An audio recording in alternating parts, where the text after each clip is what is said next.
Vendredi 16h-17h sur Fadjet, Cap Sport. Salut à toutes et à tous, nous sommes le vendredi 17 mai 2017 et c'est l'heure de retrouver votre émission préférée en Lorraine, votre émission préférée en Meurthe-et-Moselle. On est ensemble sur Fadjet jusqu'à 17h 94.2. N'hésitez pas de retrouver nos replays à la suite de nos émissions sur notre page YouTube et de mettre un petit pouce bleu sur notre page Facebook. Alors elle est là, elle est autour de la table. Elle est toute jolie, elle dit qu'elle est en combinaison, moi je dirais qu'elle est en mécanicienne, mais en tout cas, le plus important c'est qu'elle soit là. Salut Ingrid. Salut Hakim, j'y crois toujours, je me dis qu'avant la fin de la saison, j'aurai un joli compliment un jour. Peut-être. Au sommaire de ce Cap Sport, un petit tour des sports locaux bien sûr, mais l'essentiel de l'émission sera aujourd'hui consacré à un invité qu'on connaît déjà, Hakim. Dis-moi qui. Il est déjà venu dans ces studios, on recevra Romain Gérard, tu sais c'est le buteur du Villers Handball, qui jouera ce week-end sa survie en National 2. On va y revenir avec lui. Bien sûr, on retrouvera nos rubriques habituelles, du quiz, de l'AS Nancy-Lorraine et des pronostics. Cap Sport, c'est parti. Cap Sport, actu sportive locale. La douce voix mélodieuse d'Ingrid a tout bien résumé pour le sommaire de cette émission. On est ensemble jusqu'à 17h et on a l'habitude de commencer cette émission par le tour d'horizon des sports locaux et on a l'habitude de commencer également par le SLUC Nancy Basket qui vit une saison plus que difficile, Ingrid. Alors pour la dernière fois, on va parler de SLUC Nancy Basket puisqu'ils ont joué mardi soir leur dernier match à Gentilly. Ils ont terminé par une bonne note, donc une victoire 96 à 91 face à Hier Toulon. C'était seulement la 8e victoire en 34 matchs pour le SLUC. Une victoire pour rien, bien sûr, parce qu'on le savait déjà depuis la semaine dernière. Nancy évoluera en Pro B la saison prochaine. Donc c'est déjà l'heure de préparer la saison prochaine du côté du SLUC. Greg Beugnot a d'ores et déjà re-signé pour au moins 2 saisons. Oui, c'est ce que nous a confié l'invité de la semaine dernière qu'on avait le plaisir de recevoir, Marco Baliani. Voilà, c'était à l'époque encore en discussion et voilà, il s'avère que Greg Beugnot a eu les faveurs du président Barbet et qu'il est reconduit donc pour 2 saisons. Donc il est déjà dans la construction de la saison prochaine. Il dit « Il ne faut pas remonter en Pro A pour remonter, mais d'abord et avant toute chose, mettre en place une certaine stabilité dans le club. » Notre invité en avait parlé aussi la semaine dernière. Se donner les moyens avec une certaine cohérence. On va hiérarchiser l'équipe, construire un groupe homogène, équilibré. Ne pas chercher spécialement des joueurs individuellement très forts. Je situe la complexité du championnat de Pro B, a-t-il dit. Je me doute de ce qui va nous attendre, mais cette fois, je sais d'où je viens. J'aime ce club, qui doit rester un grand club avec un public formidable. Donc on revient aussi à ce que Marco nous avait dit la semaine dernière. J'ai pris et je veux prendre du plaisir dans le travail, et c'est en bossant qu'on rattrapera notre retard. Je cite donc Grégor Beugnot. C'est vrai que c'était un petit peu long, mais tu as bien fait de résumer en cette fin de saison un peu toutes ces pensées. Des fois, plus c'est long, plus c'est bon. En tout cas, on a bien compris ce que voulait dire l'entraîneur du SLUC par là. Est-ce que tu veux bien nous rappeler rapidement les 8 qualifiés pour les playoffs? Alors pour les playoffs, donc Monaco bien sûr, leader, qualifié pour les playoffs. Chalon-sur-Saône à la 2e place, Nanterre 3e, Strasbourg 4e, Pau-Orthez à la 5e place, Paris-Levallois 6e, 7e Le Portel et 8e Lyon-Villeurbanne. Donc Nancy termine à la dernière place avec 24% de victoire seulement. Jusqu'à 17h, c'est Cap Sport sur Fadjet. Après le SLUC et la saison catastrophique, on enchaîne souvent, et même pour ne pas dire tout le temps, avec le handball, Ingrid.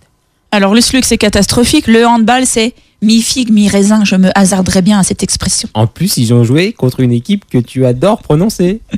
Oui, alors attends, je vais prendre tout mon élan. Donc c'était contre Ponto Combo la semaine dernière, à Ponto Combo. Oui, tu vois, Donc le Grand Nancy Métropole Handball a effectué c'est samedi dernier, c'était son dernier déplacement de cette saison 2016-2017. C'était un des cadors de ce championnat de Pro League. Ils sont actuellement 2e du championnat avec 18 victoires, 3 nuls et seulement 4 défaites.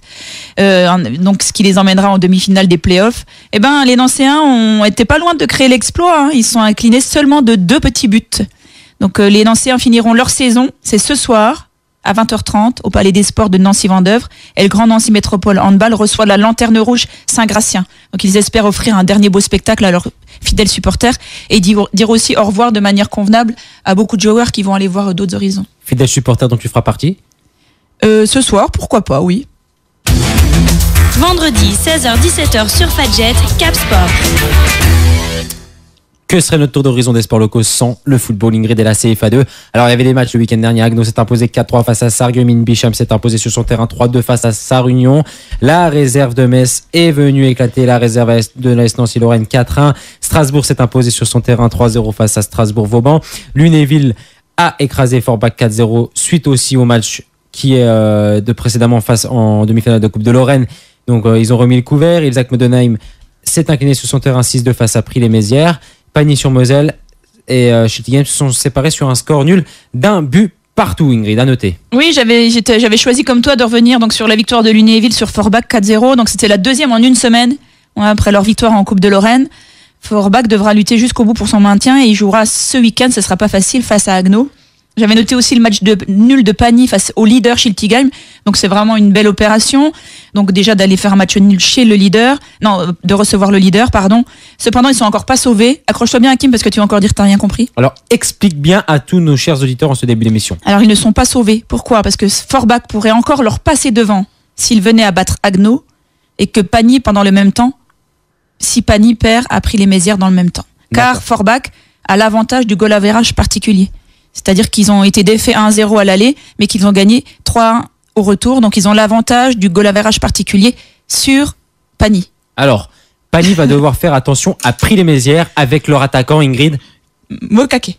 Marcus Mokake. Yeah. C'est bien, c'est très bien. Un petit point rapide sur le classement, donc avec Schiltigheim toujours en tête 52 points, suivi de la réserve de Strasbourg 51 points, puis d'Haguenau 3e avec 49 points, suit Sarreguemines 4e 44 points, la réserve de du FC Metz 38 points, 6e Prix-les-Mézières 37 points, 7e Lunéville à une jolie 7e place avec 35 points, Sarre-Union 8e avec 34 points, la réserve de la Nancy-Lorraine et Bicham 9e avec 32 points, 11e, tu l'as dit, Pagny-sur-Moselle avec 24 points, 12e Forbach 21 points, Strasbourg-Vauban 20 points et Ilzach Modenheim bon dernier de ce classement avec 16 points. On rappelle aussi que Forbach avait 9 points pendant un bon moment de cette saison, Ingrid, qu'on a rappelé justement dans cette émission et qui est victime, et qui est plutôt, non pas victime, mais qui est en train de faire une vraie belle remontada et qui est donc dans une belle dynamique. Il y aura des matchs qui vont avoir lieu ce week-end et ça commence dès demain, le 20 mai, donc à 18h. Et le FC Metz, la réserve qui reçoit Bicham. Je te laisse dire la suite, Ingrid. Oui, donc tous les matchs pour le coup auront lieu samedi à 18h. Metz Exact. recevra Tu sais pourquoi ? Bicham.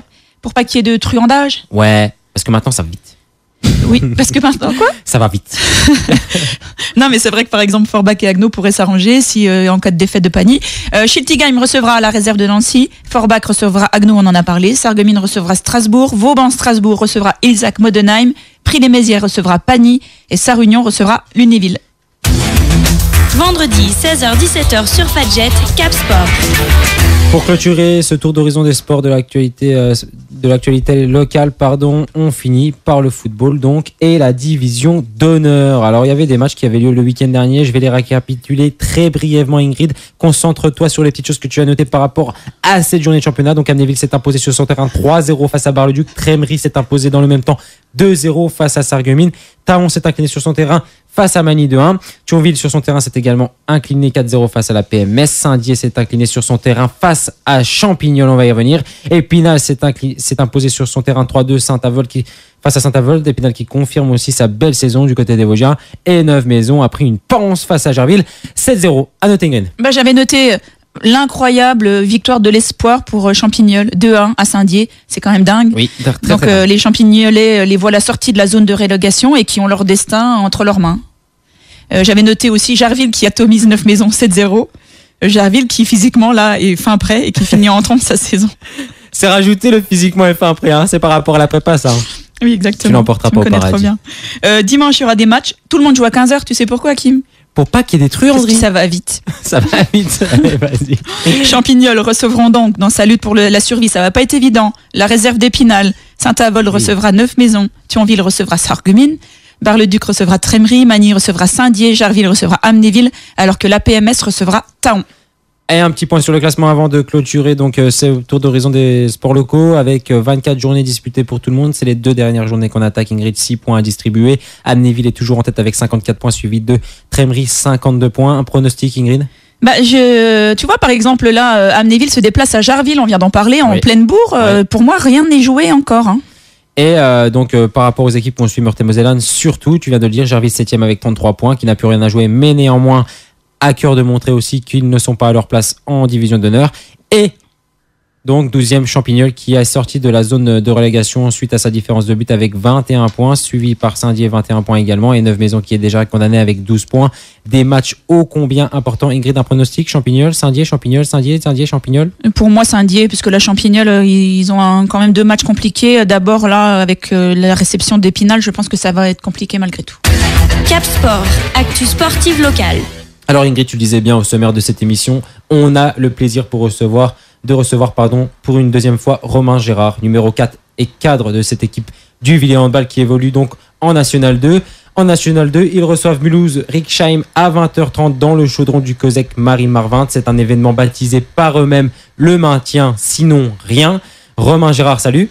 Bonjour à tous. Salut Romain. Alors je te présente pas Ingrid, tu es déjà venu assister à une émission précédemment avec Serge Bussutil, à qui on passe le bonjour bien sûr. C'était le 23 décembre pour être exact, à l'occasion de votre nouvelle expérience en N2. C'était alors clairement un début de saison compliqué. Visiblement, c'est toujours le cas. Est-ce que tu peux faire un point avec nous vaguement sur cette saison délicate ?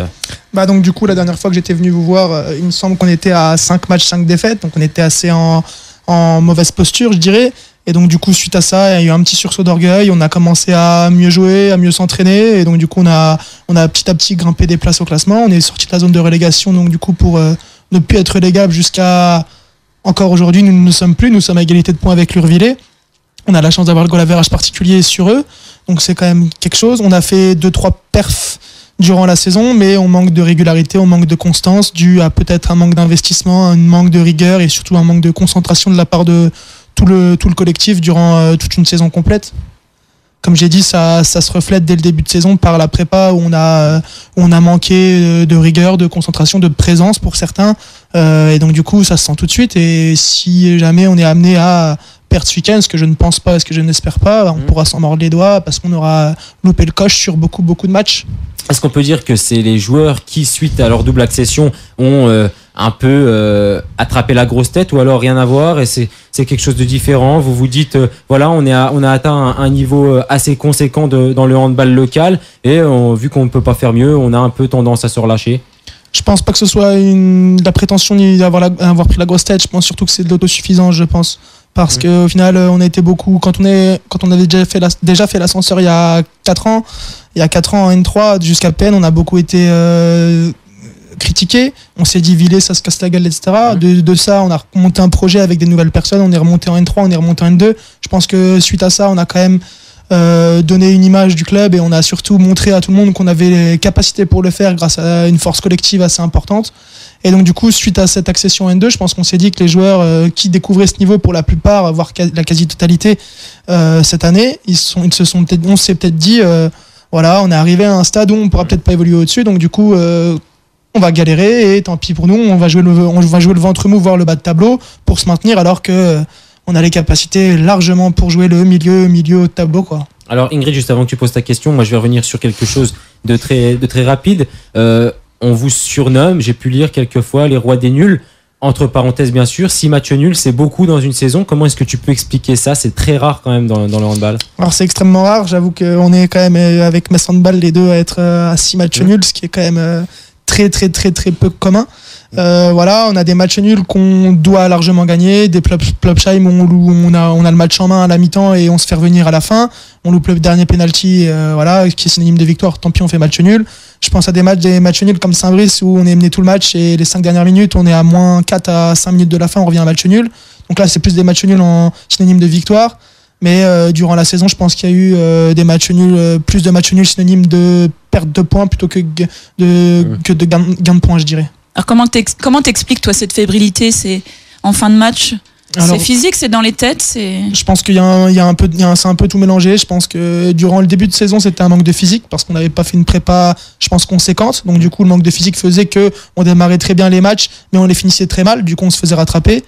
Et comme du coup, on s'est fait rattraper durant la saison, qu'on s'est remis au point au niveau physiquement après la trêve hivernale, je pense que c'est l'aspect mental qui a plus pris le dessus. Et donc du coup, on s'est dit punaise, entre guillemets, on va se faire rattraper parce qu'on va manquer quelque chose. Donc je pense que c'est le mental qui a pris sur le physique, alors que physiquement on était quand même assez près par rapport aux autres équipes. On est quand même une équipe qui s'entraîne 3-4 fois par semaine.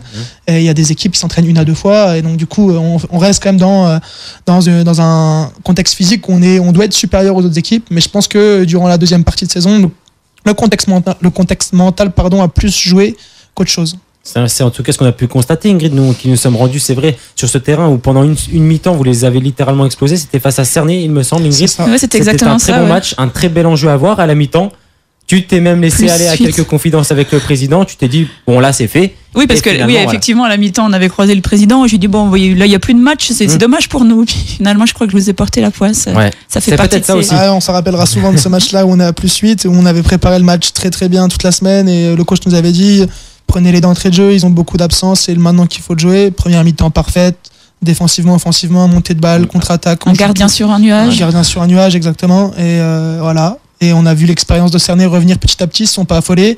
Et nous, dès le début de deuxième mi-temps, on a vu le premier tir loupé, on s'est dit aïe, et ça cogite dans la tête. Bah, le résultat est là. Et Donc on a vu le match à l'image de votre saison ce je jour-là. dirais pas à l'image de la saison, parce qu'après on a fait des matchs contre Livry-Gargan, on accroche un match nul, venu de nulle part, où il y a des joueurs qui ont fait 10 ans de D1, 15 ans de D1 pour certains, qui sont payés 2000 à 1800 euros par mois. On a vu un collectif s'embraser et devant notre public, etc. Donc je dirais pas à l'image, mais je dirais un collectif, une saison en dents de scie très irrégulière. Alors justement, tu parlais tout à l'heure de belles perfs. Quelle équipe, toi, t'as le plus impressionné parmi tes adversaires? Bah, je reviens au même point. L'équipe qui m'a le plus impressionné, c'est le PSG, parce qu'ils ont une force collective et individuelle qui dépasse tout entendement en N2 et ils méritent leur place plus que n'importe qui en N1. Je pense que si on les mettait en N1 cette année, ce serait largement maintenu et ils n'auraient pas été ridicules. Donc je pense que c'est eux. Après, en termes d'autres équipes qui m'ont impressionné, à part le PSG, j'aurais bien dit Livry-Gargan, parce que c'est une équipe très très forte à tous les plans de jeu. Ils ont des joueurs d'expérience qui ont fait beaucoup de D1 pour la plupart. Ils ont des jeunes joueurs qui courent très vite, qui sont très très adroits. Et je pense que c'est une équipe qui est très complète. Alors, on parlait de David Motika et de son expérience du haut niveau. Alors, est-ce qu'on peut dire qu'en cas de maintien, l'objectif de David Motika à la tête du Villers Handball sera obtenu? Oui, bien sûr. Je pense que si on se maintient l'objectif qu'on s'était fixé en début de saison, on s'attendait à une saison galère parce qu'on avait recruté un petit peu, mais pas trop. On a eu des départs en plus sur nos recrues. Donc du coup, voilà. Je pense que si on se maintient, l'objectif sera maintenu. Du coup, on pourra travailler pour la suite à réfléchir à réévaluer nos objectifs à la hausse. On se doute que pour lui, ça a dû être aussi une saison compliquée. Est-ce que parfois, est-ce qu'il a pu se poser la question ou discuter avec vous, ou vous emmener à certaines réunions, ou essayer de créer des discours de groupe pour essayer de trouver une solution? Ouais, je pense qu'on a la chance d'avoir un coach qui se remet énormément en question. Il nous l'a même dit lors d'une réunion. Il nous a dit voilà, je me remets en question après chaque entraînement dans ma voiture. Tiens, j'aurais dû peut-être pas faire ci, peut-être pas faire ça, adapter ma séance autrement, etc. Peut-être faire jouer tel ou tel joueur à un moment clé du match. Je pense qu'on a la chance d'avoir un coach qui se remet autant en question. Et si tous les joueurs de l'équipe se remettaient autant en question que lui, je pense qu'on n'en serait pas là aujourd'hui. Alors parlons un peu de toi, Romain. On t'a reçu donc fin décembre, on l'a dit tout à l'heure. Tu étais un serial buteur, 57 buts en 8 matchs à ce moment-là. T'en es où de ton bilan personnel? Bilan personnel mitigé. Je pense que je fais pas une deuxième partie de saison très très très très prolifique. J'ai raté le coche sur 2-3 matchs importants où je m'en veux, et même voire un peu plus que 2-3.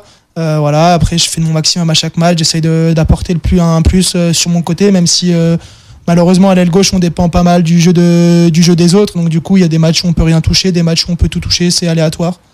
C'était un peu le cas quand on s'est déplacé. On espérait vraiment te voir en action. C'était un petit peu un match délicat. Qu'est-ce qui s'est passé concrètement cette saison pour qu'à un match du terme vous en soyez là, toujours en opération maintien? Qu'est-ce qui, toi, t'a semblé vraiment le plus difficile? Ou alors, peut-être qu'il n'y a rien qui t'a semblé difficile, peut-être que c'est un concours de circonstances. Explique-nous. Je pense que ce qui a été le plus important et ce qui est le plus difficile, c'est juste notre capacité à nous adapter au niveau et à nous adapter à nos adversaires. On a été cette année capable de faire des perfs contre des grosses équipes du haut de tableau. Quand on voit toutes les autres équipes du bas de tableau, ils ont tous pris des branlées entre guillemets.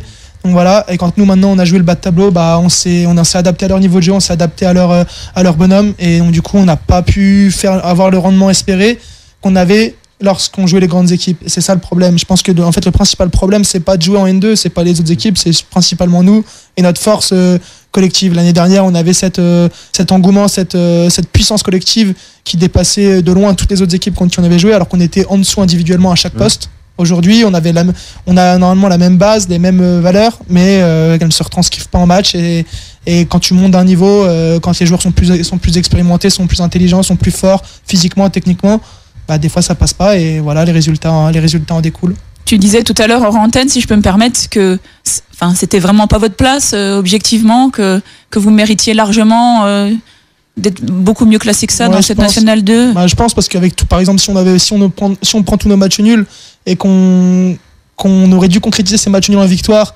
je pense qu'on n'en serait pas là aujourd'hui. On aurait au moins 3-4 points de plus. Si on fait 3-4 points de plus, on monte directement à la 8e ou 9e place, enfin 8e place même. Donc voilà, et puis il y a des défaites qu'on n'aurait jamais dû avoir, Cernay par exemple, etc. Des Célestats où on fait -1 alors qu'on mène tout le match. Donc c'est plein de petits détails comme ça qui font que on ne devrait pas être à ce niveau-là. Alors on le rappelle justement, donc vous jouerez samedi votre maintien face à Mulhouse-Rixheim, donc ça sera au COSEC Marie-Marvin.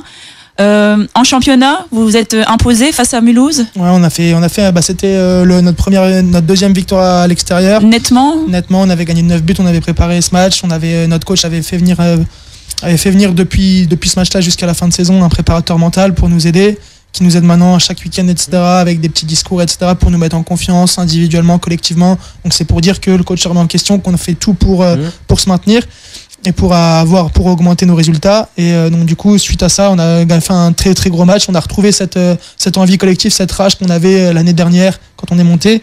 Et le résultat a été sans appel, 9 buts à l'extérieur pour une équipe qui maintenant qui Mulhouse pointe à la 7e place.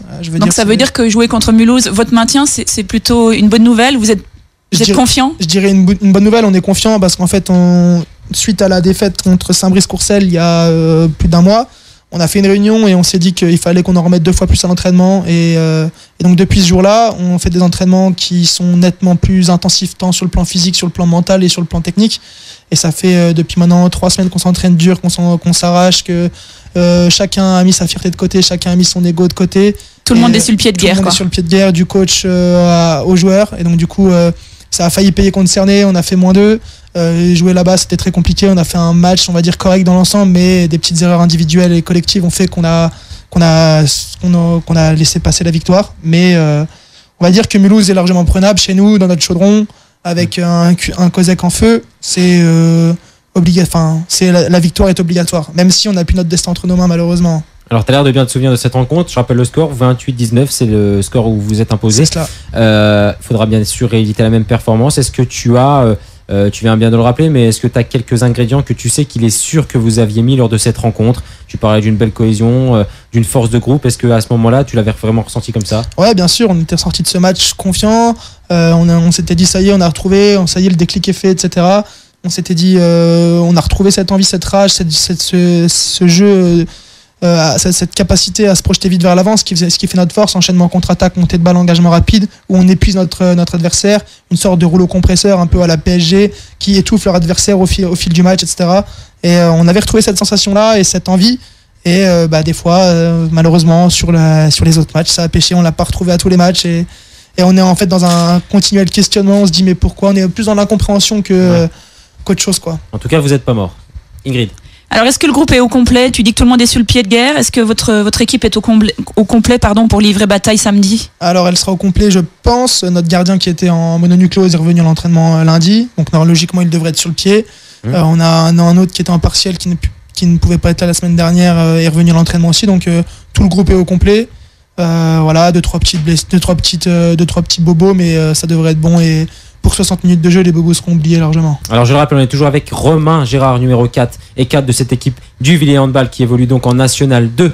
Ils reçoivent donc Mulhouse-Rixheim à 20h30 dans le chaudron du COSEC Marie-Marvin. C'est un événement baptisé par eux-mêmes le maintien sinon rien, ce qui engage donc un match très très intense et très intéressant à suivre, Ingrid.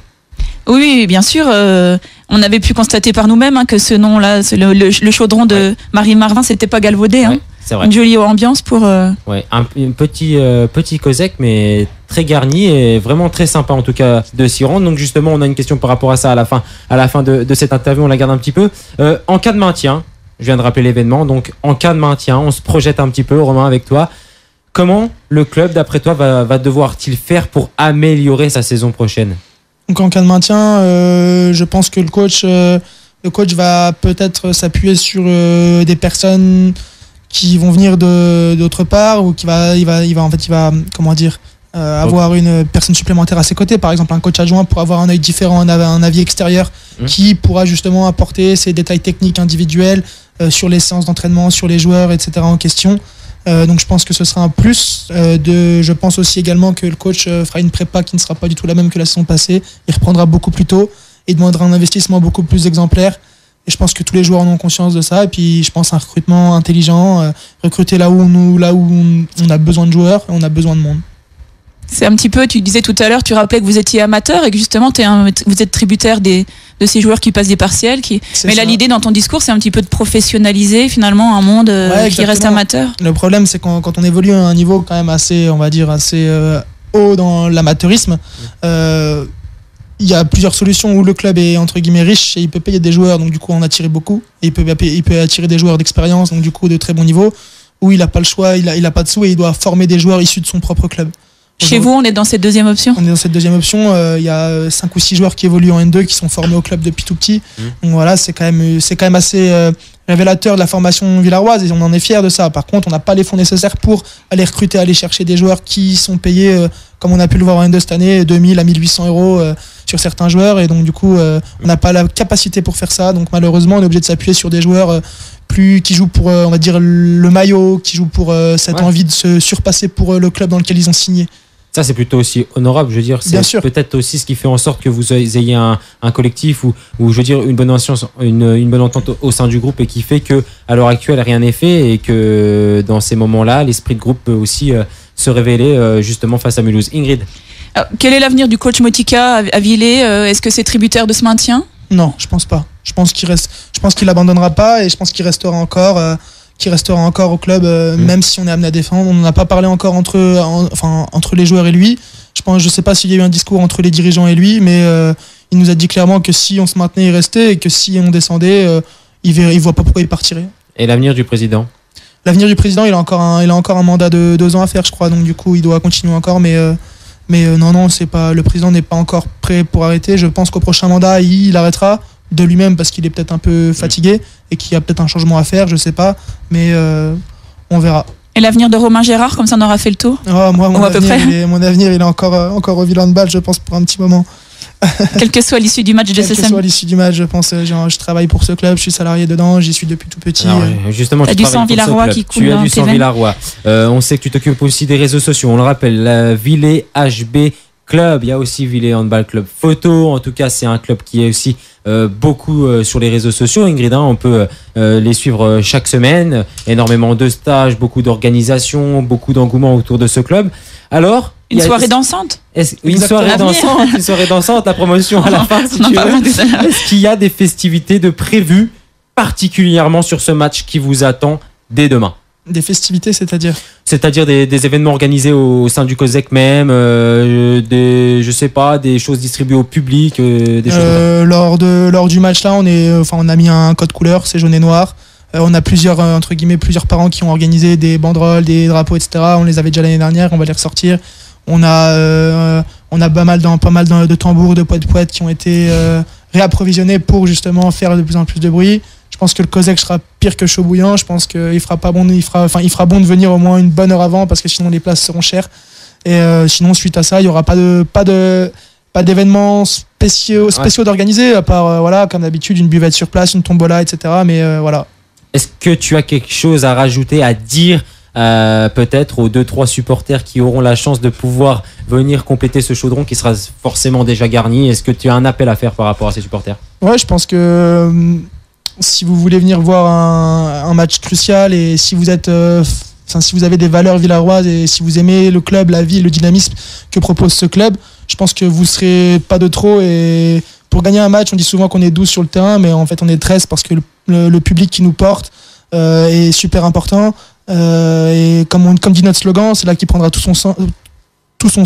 On dit tous à chaque fois tous ensemble. Et c'est du public aux dirigeants, aux coachs, aux joueurs que l'osmose se fera et que la victoire se fera et le maintien sera fait. On quitte un petit peu l'événement, enfin en tout cas l'actualité maintien qui nous concernait aujourd'hui. Pour un mot sur l'événement Lucas Ballot, on en avait un petit peu parlé aussi quand la dernière fois que tu étais venu. Tu peux nous expliquer cette belle aventure ? Lucas Ballot avait posté sur son Facebook, donc du coup par rapport à son équipementier Puma, il avait posté un concours. Donc, on rappelle peut-être juste en 2 mots qui est Lucas Ballot pour. Ouais. Dis-le. Je vais laisser Romain le dire, il le dira sans doute beaucoup mieux que moi. Lucas Ballot est l'ailier droit titulaire d'équipe de France, l'ailier droit titulaire du Paris Saint-Germain, qui évolue donc en Ligue des Champions et en D1 française. Et donc du coup, c'est il a été champion du monde en janvier dernier en France, donc du coup sous cette magie handballistique qui avait créé l'événement, qui avait organisé donc du coup la France et qui avait fédéré le monde entier.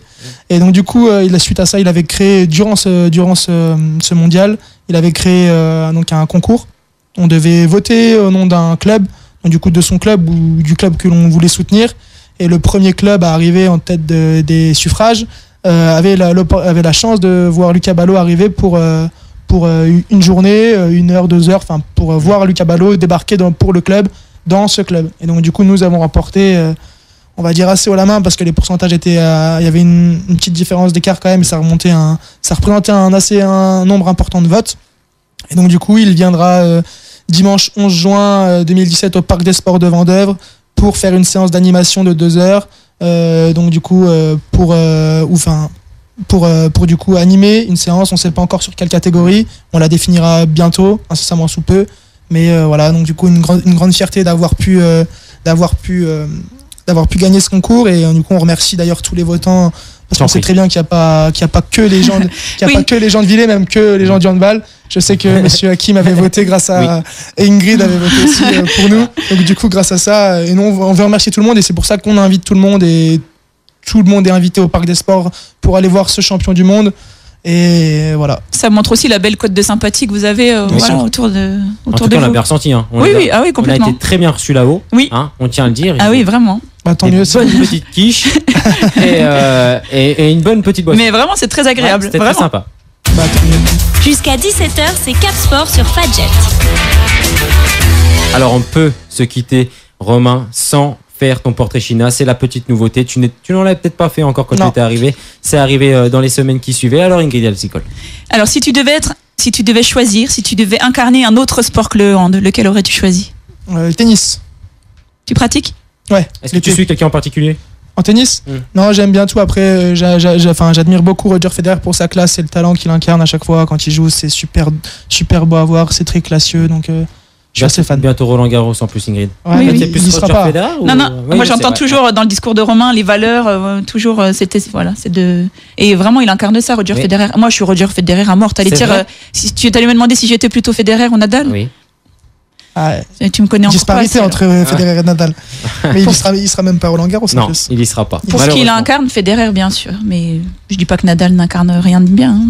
Si tu devais être un sportif de haut niveau, allez, si tu devais choisir un handballeur, on va commencer par ça. Michael Guigou. De haut niveau ? Oui. De haut niveau, je dirais Michael Guigou, ouais. D'accord. Et hors handball, si tu devais être un sportif hors handball, je dirais Michael Jordan.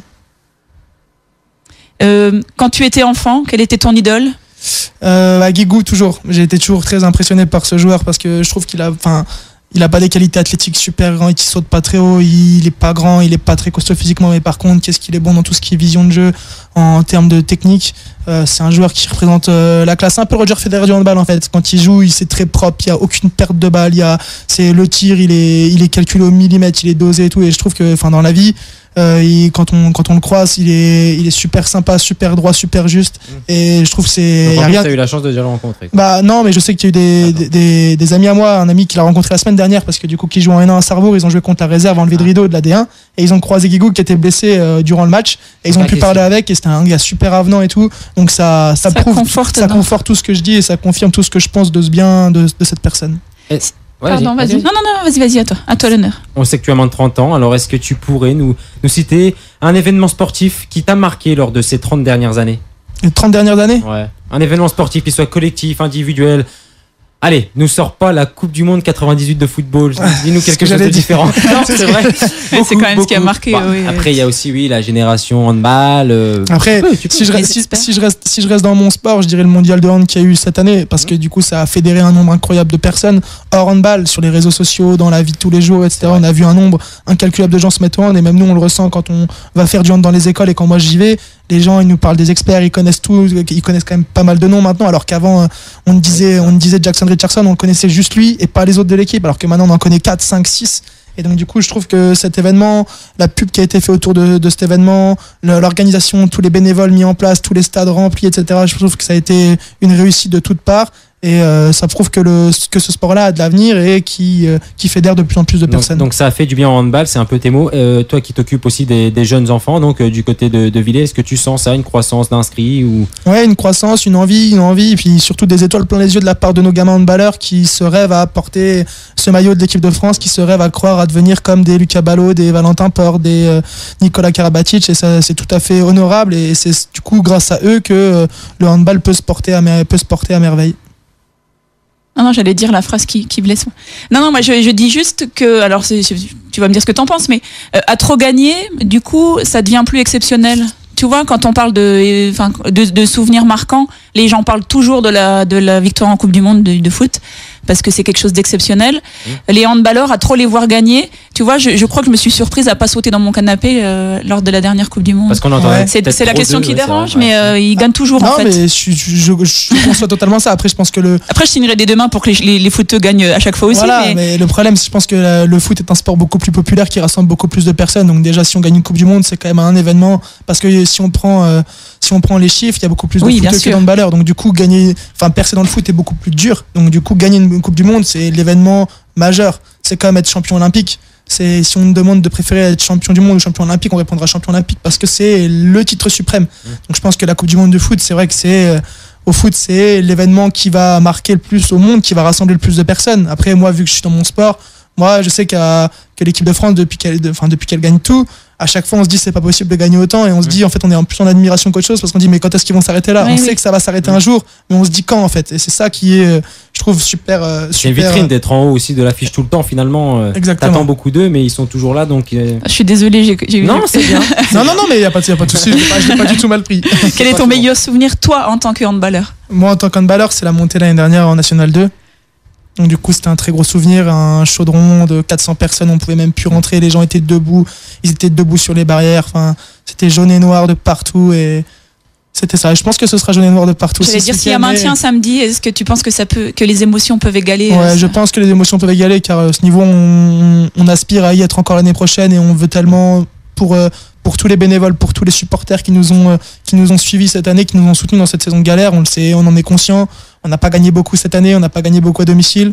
Tout ce qu'ils ont fait depuis 2 ans, je pense qu'on leur doit bien ça. Et donc du coup, je pense que la victoire et le maintien le maintien acquis, je pense que aura une plus belle saveur que la montée l'année dernière. Et pour finir, le meilleur joueur avec qui tu as évolué, si tu ne devais en retenir qu'un? Le meilleur joueur, j'ai pas évolué, je dirais pas le meilleur joueur, mais je parlais surtout de mon coach, parce que c'est un joueur qui nous a appris qui nous a appris beaucoup, et je parle avec un ami à moi de l'équipe, on dit à chaque fois que David il pourrait faire d'un cheval de trait un cheval de course, en fait. Ça veut dire qu'il pourra le modifier à sa guise, et il pourra lui apprendre tellement de choses sur le plan social, sur le plan humain, sur le plan technique et tactique. Quand on voit ce qu'on était capable de faire il y a 3 ans et ce qu'on voit maintenant ce qu'on fait, tous les gens n'auraient pas mis un copec sur nous, et donc je pense que c'est grâce à David qu'on en est là aujourd'hui. On lui doit beaucoup, on lui doit quasiment tout, et on lui doit beaucoup, mais un joueur avec qui j'ai joué avec des joueurs qui ont fait de la D2 maintenant, mais c'est pas des joueurs de très très haut niveau, quoi. C'était le portrait chinois de Romain Gérard. On le rappelle, il portera le numéro 4 des jaunes et noirs du Villers Handball, qui évolue donc en National 2. Ils reçoivent Mulhouse Richheim à 20h30 dans le chaudron du COSEC Marie-Marvin, qui sera chaud bouillon, baptisé par eux-mêmes le maintien, sinon rien. Ils vous attendent nombreux. En tout cas, merci beaucoup Romain d'avoir participé à cette émission. Merci à toi Hakim, et merci à toi Ingrid. Mais de rien, salut Romain. Sport, actu sportive nationale. On est dans l'actualité sportive nationale et on a l'habitude de le faire. On se retrouve à ce moment précis de l'émission, Ingrid. Ah, j'avais pas l'indice musical. C'est le quiz. C'est le quiz. Et c'est Arnaud qui a décidé de t'affronter. Salut Arnaud. Eh oui, bonjour à vous. Salut Arnaud. Bonjour, Ingrid. Salut Arnaud. Ça va la belle? Ça va, merci beaucoup. Alors Arnaud, tu as pas la chance de voir Ingrid en vrai aujourd'hui. Non. Elle a décidé de rendre hommage à Super Mario. Wow, une belle salopette bleue. Elle a une belle salopette. Rouge. T'es vraiment fort? Non, j'ai pas de casquette rouge, il me manque Elle est que venue ça. en carte à la radio. La moustache c'est fait, la combi c'est Elle fait. est venue en carte à la radio. Bon, on peut enchaîner les garçons? Ouais, on va enchaîner, c'est une bonne idée. Ça fait perdre, dis donc. Alors, Arnaud, Oui. tu sais, à ce moment précis de l'émission, je prends, ou Ingrid prend, l'actualité sportive nationale, on le met dans un quiz, et en général, c'est beaucoup autour du football, et vous vous départagez. J'espère que tu es en forme, j'espère que tu as bien révisé. Ingrid aussi, première question. Ça va aller très vite. Sachez que c'est un quiz qui, à mon avis, va être le quiz le plus rapide de l'histoire. Est-ce qu'il y a des genres questions au classement UEFA, Attends, tout il n'y a ça pas de question encore. classement FIFA ou je sais pas quoi que je me Elle est prépare. déjà en train de s'énerver. Allez, allons-y. On y va? Alors, On est prêt. première question. Pour saluer l'imminent titre de champion de France. Monaco. Monaco. Champion de France, un point pour Ingrid. Oui. Eh ouais. Bah, c'est quoi ça? Non. 50 Cent en Tu es concert. pas victime d'une... 50 Cent en concert, point pour Arnaud. C'était ça la question. Mais non, mais non, mais c'est donnera pas possible. Un concert dimanche pour fêter donc le titre de champion de France de l'AS Monaco Ingrid, au palais de la Mais Principauté. non, mais en vrai, Bah, je mais suis t'as même désolé. pas posé la question. Ouais, mais il a été plus rapide que toi. Mais je le savais, mais j'attendais que tu poses la question. Ah oui, non, Tu mais savais c'est vraiment ça maintenant. Ah, plus ça bah maintenant, je suis là. désolé. Donc du coup pour la deuxième question, tu vas pouvoir te rattraper. C'est un scandale. Bah si t'arrives à me chanter une musique de 50 Cent, non, je te connais rajoute pas de 0,25. musique. Moi, non. Je lui donne un point s'il nous fait une chanson dessus. Allez, alors. Je ne connais pas de chanson de 50 Cent. Ah bah voilà. Non, mais même avec des mimes, Hakim, je ne connais pas de chanson Point de 50 pour moi. Oh là là. Oh, c'est un scandale. Bon, allez, vas-y. Deuxième question. Le FC Sankt Pauli. On en a beaucoup parlé cette saison parce que c'est un Oui. club assez familial. Oui. Et ils ont l'originalité de faire plaisir à leurs supporters. Mince, je sens qu'il a la réponse. Alors ils ont tenu leur promesse. Je soupçonne Arnaud d'avoir révisé. Non, je l'ai vu. hier. Sitôt le maintien du club en deuxième division obtenu, le club hambourgeois a fait quelque chose de particulier pour ses supporters. Qu'est-ce qu'il a fait, Ingrid? Des tarifs préférentiels pour l'abonnement de la saison prochaine, quelque chose comme ça. On n'est pas loin. Des places Match gratuites. gratuit. On n'est pas loin. Genre, C'est- tu t'abonnes, tu t'abonnes C'était et au t'as un lendemain du abonnement match gratuit. nul contre Grutterfurt. 1-1. Tu t'abonnes et t'as une salopette gratuite. Un concert avait été organisé. 50 au Cent. un établissement situé juste à côté du stadion. Alors, ils ont eu des places gratuites pour ce concert. Non. Ils n'ont pas eu des places gratuites pour ce concert, mais on avait déjà parlé de ce club pour quelque chose de Tu peux aller voir les particulier. coulisses. Allô? Oui, bah, non. t'as dit quoi, Arnaud? J'ai pas entendu. Ils ont pu visiter les coulisses, rencontrer des... Ouais, certainement, mais c'est pas ça Genre, l'originalité. c'était open bar à la buvette ou quelque chose comme ça. On n'est pas Ah loin. oui, On n'est pas loin, c'est ça. consommation Ah, je gratuite. suis Bah, on est loin, on n'est pas là. Non, ouais, Où c'est ça. On est dedans ou on n'est pas dedans? Happy hour. J'accorde le point à Ingrid. Effectivement, Saint-Pauli a tenu sa promesse. Sitôt le maintien du club de deuxième division obtenu, le club a offert de la bière à ses supporters. Combien de litres, Ingrid? Combien de litres en tout ou en par tout, supporter? En tout. Oh Arnaud, là là. toi, c'est un peu ton domaine. Combien de litres à ses supporters? Ah bah j'annonce 50 2 000. litres par supporter. 50 000 litres. 2 litres par supporter, ça dépend qui sont Bah, les j'ai supporters. hein. fait sensiblement le même. 25 000. Bah, j'ai dit 50 000. J'ai fait le même calcul. 51 000. Non, c'est pas autant que ça. 49 000. 49 000. Ingrid, combien? Bah c'est moi le plus près maintenant. Mais non, attends. Moi, je dis 40 000. Parce que je joue 40 pas à 000? petit bras. 1000. Ah. 1000. Quoi? C'était juste 1000 litres d'Astra, une bière locale à ses supporters. C'est Ah, ce c'est que pas a beaucoup. offert le club. Eh ben oui, mais Ça c'était. existe. Ils sont pas censés se mettre une charrette, juste boire une Oui, canette. non, hein. puis en même temps, ils boivent pas tous. Il doit y avoir des enfants, des femmes et tout ça, quoi. Bah les enfants et les femmes, ça boit pas d'alcool. Bah, non, jamais de bière. En Allemagne. Ça fait longtemps qu'elle a pas été en Les Allemagne. hein. clichés. Arrête d'appuyer sur les touches, Arnaud. Tu es pas sur un serveur. Donc ça fait un point pour moi, ça, on est d'accord.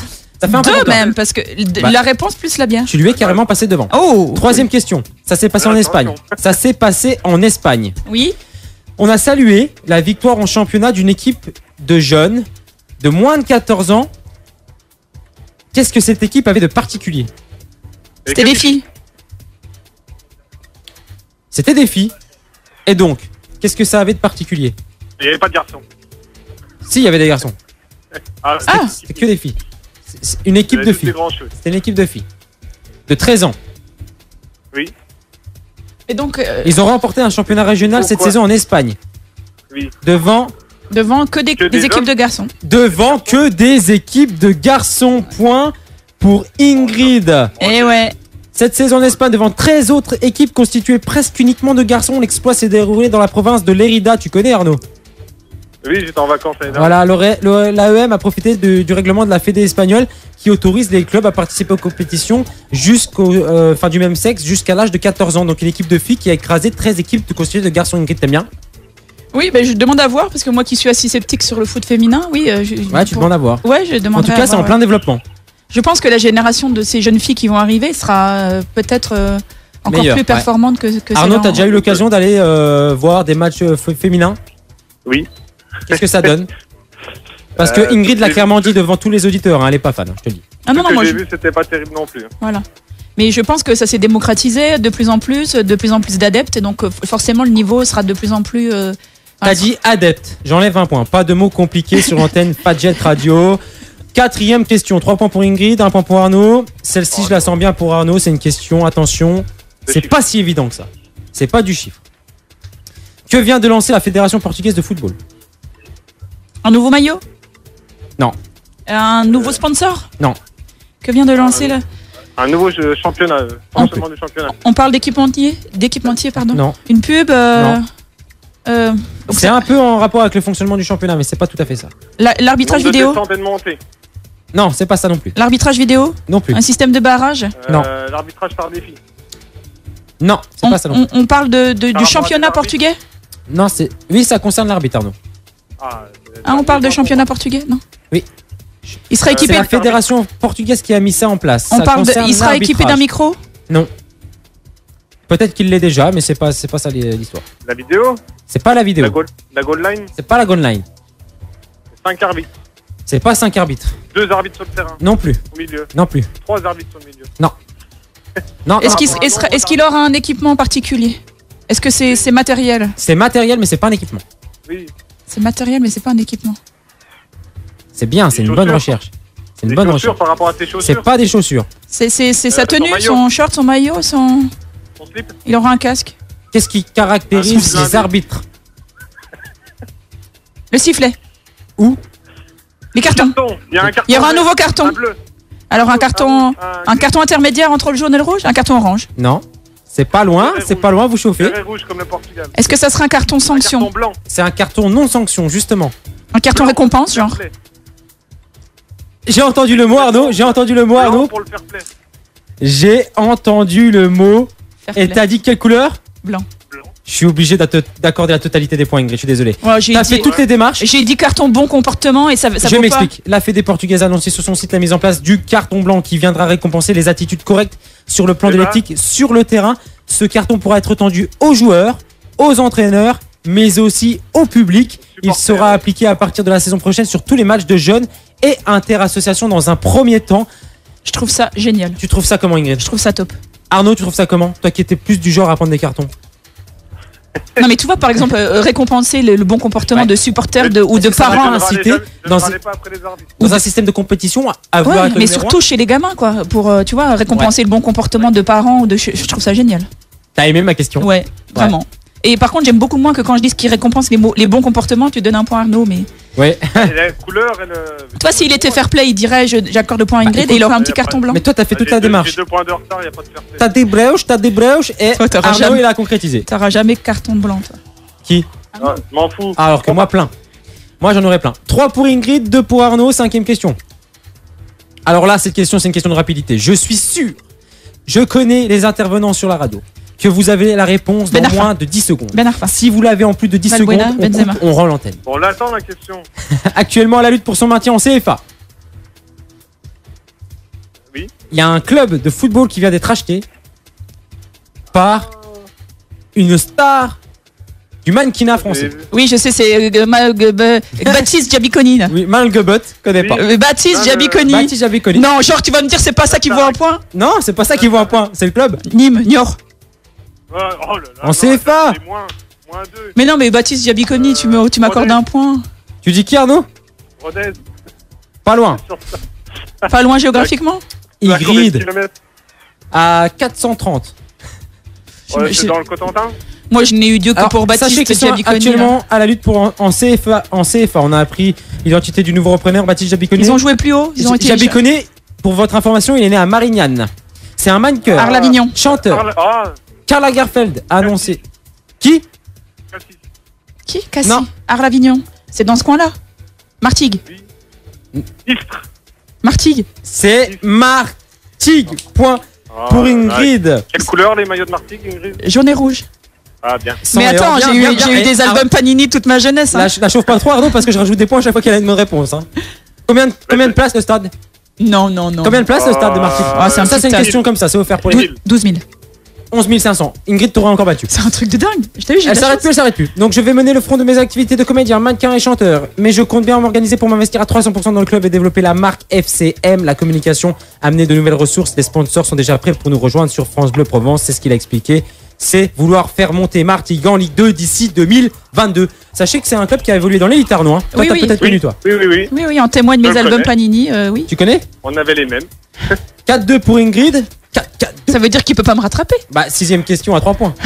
Ça va, je fais pas 4. Espèce de truand. 6ème question à 3 points, c'est une question de extrême rapidité. Et après, on va passer donc à la suite de cette émission ensemble.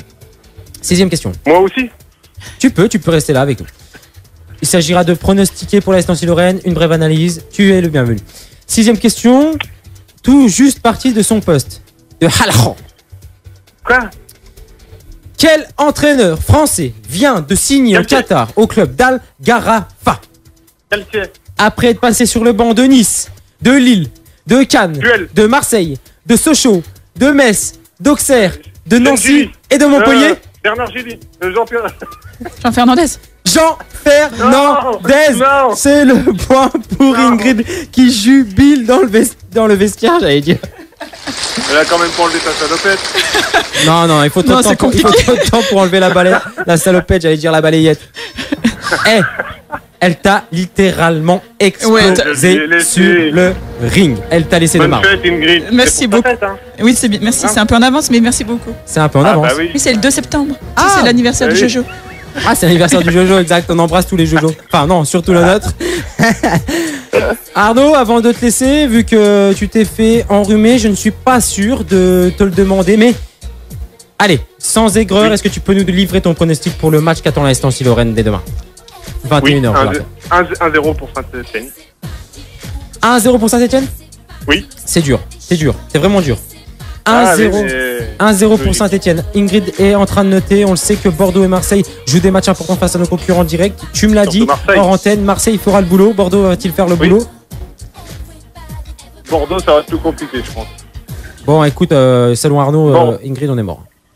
Oui, mais il connaît rien au foot, donc finalement, ça me rassure plutôt son pronostic. Bon, bah, ça... En tout cas, merci Arnaud d'avoir participé. Hein. C'est toujours un plaisir de t'éclater. C'est avec un grand plaisir que j'offre ce point à Ingrid. Mais est-ce qu'on peut avoir le classement Eh ben, elle s'y engage à nous le fournir avant la fin de saison. Tu sais, il nous reste 4-5 émissions là. D'accord. Salut Arnaud. Ouais. Allez, ciao. Bisous, bisous. Bisous, salut. L'avant-match de l'ASNL.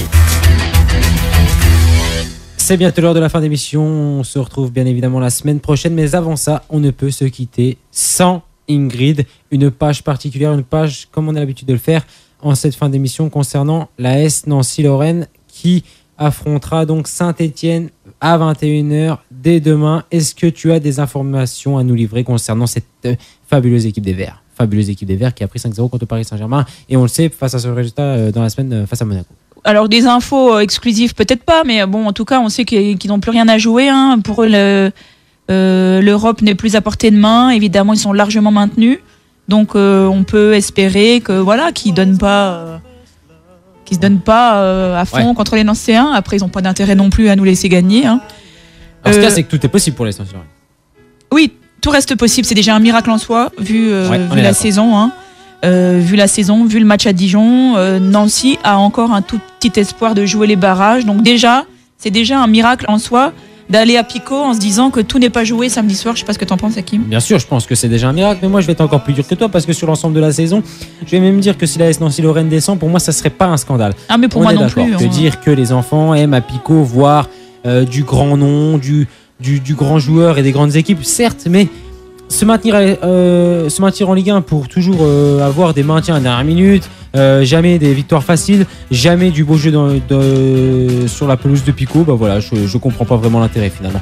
Donc, tu l'as dit, c'est vrai qu'on était plus enjoué l'année dernière, c'était que de la Ligue 2, c'est plus difficile en Ligue 1, mais partir, reconstruire, retrouver des fonds, essayer de viser le top 10 de la Ligue 1 un jour peut-être, mais en tout cas ça ne serait pas un scandale. Est-ce que tu veux bien, Oui. Ingrid, faire d'abord, avant toute chose, un petit point sur les équipes qui concernent la Nancy-Lorraine, les confrontations. Alors, en Lorient, fait, oui. Donc Marseille. clairement, Nancy sera barragiste si. Alors la toute première chose, déjà, c'est de battre Saint-Etienne. Déjà, il faut absolument que la Nancy-Lorraine batte Saint-Etienne. Si tu gagnes pas, c'est mort. Donc Jusque-là, il faut que on comprend. Nancy batte Saint-Etienne. Il faut que Marseille batte Bastia. et il faut que Bordeaux batte Lorient. D'accord. On précise que Bordeaux et Marseille, ça tombe plutôt bien. Ils joueront a priori le coup à fond puisqu'ils sont tous les deux candidats à l'Europe. Donc là aussi, dans son malheur, Nancy a vraiment de la chance de tomber sur deux équipes qui ont un coup à jouer. En tout cas, on ne pourra pas dire qu'on se confronte à des équipes au niveau du classement qui ont des matchs pour du beurre. Donc, la compétition va être dure, va être très très dure. Alors rappelons aussi que Nancy sera barragiste dans ces conditions-là, ne sera pas encore maintenu. Exactement. Mais ça me plairait assez de vivre un match de barrage. Bah bien sûr, alors actuellement je signe. Mon cœur non, mais ça doit être... Ah si, ça doit être vachement sympa. Surtout là. La première de l'histoire, enfin en tout cas de l'histoire moderne du foot, c'est la première saison que... Déjà. Côté Saint-Stéphanois, Saint-Étiennois, j'allais dire. Ouais. Côté Stéphanois, bah forcément, c'est des statistiques qui rassurent pas forcément. 4e défense, seulement 3 buts encaissés, en sachant qu'on a une grosse attaque, ça va être compliqué. Donc 11e attaque, 40 buts marqués, 8e équipe à l'extérieur, 20 points pris en dehors de leur terre. Donc forcément, c'est des choses qui malgré tout font trembler. Du côté de ce qui est un petit peu rassurant, c'est une seule victoire lors des 5 derniers matchs.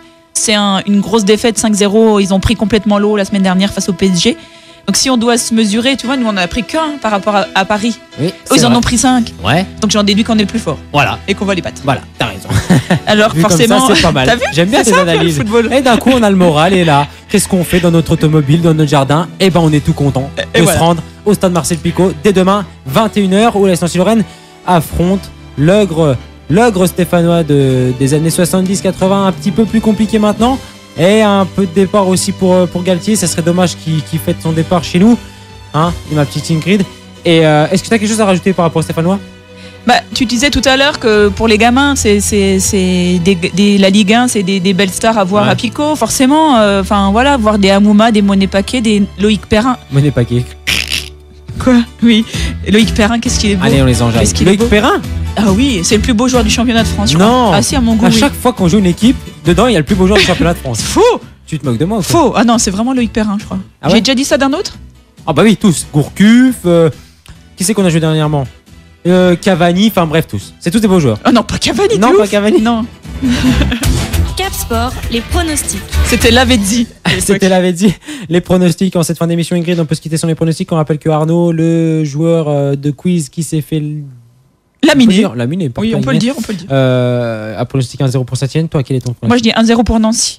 1-0 pour Nancy. Et je vais trembler de Dia, bien sûr. Un but de Dia. Ok. Moi, je dis 2-0 pour Saint-Étienne. Avec un but de Amouma. Non, on s'en fout. Et de Beric. Bah non, mais écoute, moi, je vais te dire objectivement, je pense que Nancy-Lorraine est 0. Donc. T'es dur. Je suis dur? Comment tu sais? Non, je suis pas très dur. En vrai, je pense que la Nancy-Lorraine n'a que ce qu'elle mérite. On finit. Alors, je veux pas trop en dire devant nos auditeurs, mais ça s'avérerait qu'on ait peut-être une surprise pour cette fin d'émission, pour cette fin d'année, cette fin de saison, pardon, Ingrid, avec un intervenant du côté de la Nancy-Lorraine. Mais pour ça, il faut attendre la fin de championnat. On se quitte sur une citation. Alors, c'est une citation concernant le handball, Ingrid. Ah. Et je trouve que ça te va plutôt bien avec ta douce voix mélodieuse de l'annoncer, toi, en saison. Alors, la citation. La confiance donne une immense énergie collective. Et c'est de Claude Nesta. Ouais. En rapport au handball. Et oui, je la médite pour la comprendre. La confiance donne une immense énergie collective. C'est sûr que ça peut transcender un groupe. C'est exactement ce qui résume l'intervention de Romain Gérard qui était avec nous cet après-midi. Donc, dans cette émission, Romain Gérard numéro 4 que vous pourrez voir du côté jaune et noir du Villers qui reçoit donc Mulhouse à 20h30 dans le Chaudron. Marie Marvin à Villers-les-Nancy. Ingrid, tu y seras? Non, parce que je serai à Marcel Picot. Mais tu auras quand même un œil sur les résultats. Ah bah bien sûr, je serai sur mon smartphone. En tout cas, on se retrouve la semaine prochaine. Belle beauté. Salut Hakim, merci, bisous.